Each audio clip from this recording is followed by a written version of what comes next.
sa Bible na mas madaling makakapasok ang kamelo sa butas ng karayom kaysa sa mga mayayaman sa karya ng langit.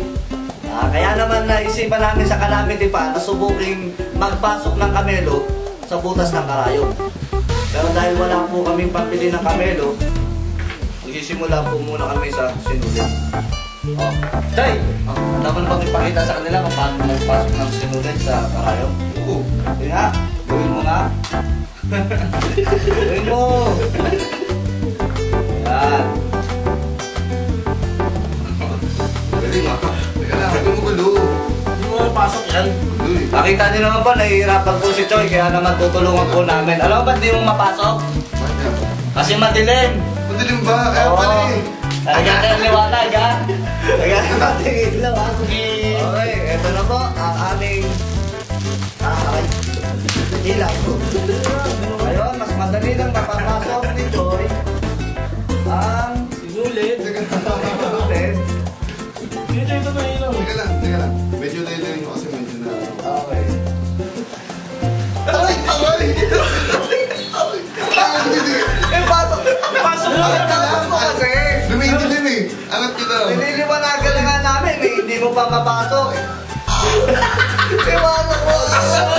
Iwasok mo!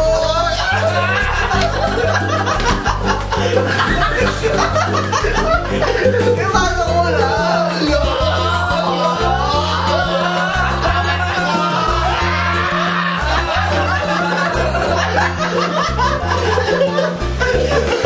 Game? Game yun eh! Game! O sige! Game mo! O sige o! Ayan na o! Ano yan? Lalagyan mo ng kandila eh! Game! Game! Maganda habang makanta ka pa eh.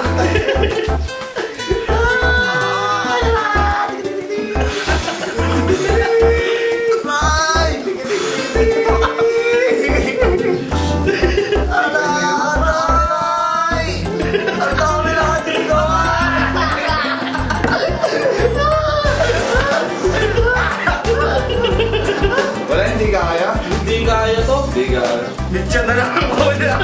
Kandila na rin ako! Bityan na lang ako na! Oo nga yun! Calamity Mix! Ito na! Ang dami no?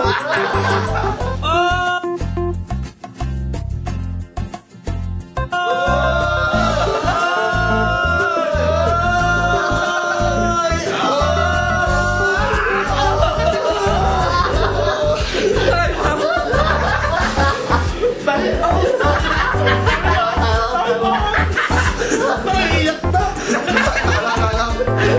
Lapit na ngayon! Lapit na!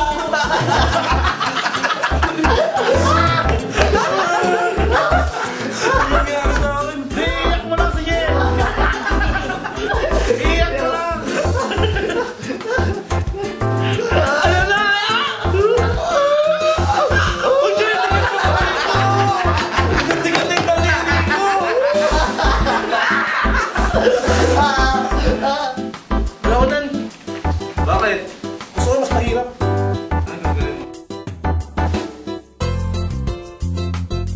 Gagamitin ko ano? Ang D-Blade. Ano ba napapasok sa karayom? Yung laki ng butas nun eh. Nakatakip yung mata eh. Madaya ka pa rin. Nakatakip yung mata. Kaya mo. Dalawa? Isa lang. Dalawa. Oo, dalawa. Sige, i-explain mo. Ito yun. Narito yung pang-D-Blade. Ito yung sinulit. I-shoot ka na ganyan. May malaki butas ng partible eh. Ikaw nga, gawin mo nga. Hindi mo makalan ito. Nakapit sa mata. Kaliwang kamay. Kaliwang kamay. Oo, kaliwa ka pa. Sige, magbibigyan mo na ng gusto niyo. Kaliwang kamay. Ano na? Oo. Okay! Wow! Pwede mo pasuhin? Meron. 2. Patay lang, no? 2 pa lang eh. 200 to eh. 199. 200. Gusto nyo? Gusto nyo na? Dito. Ganda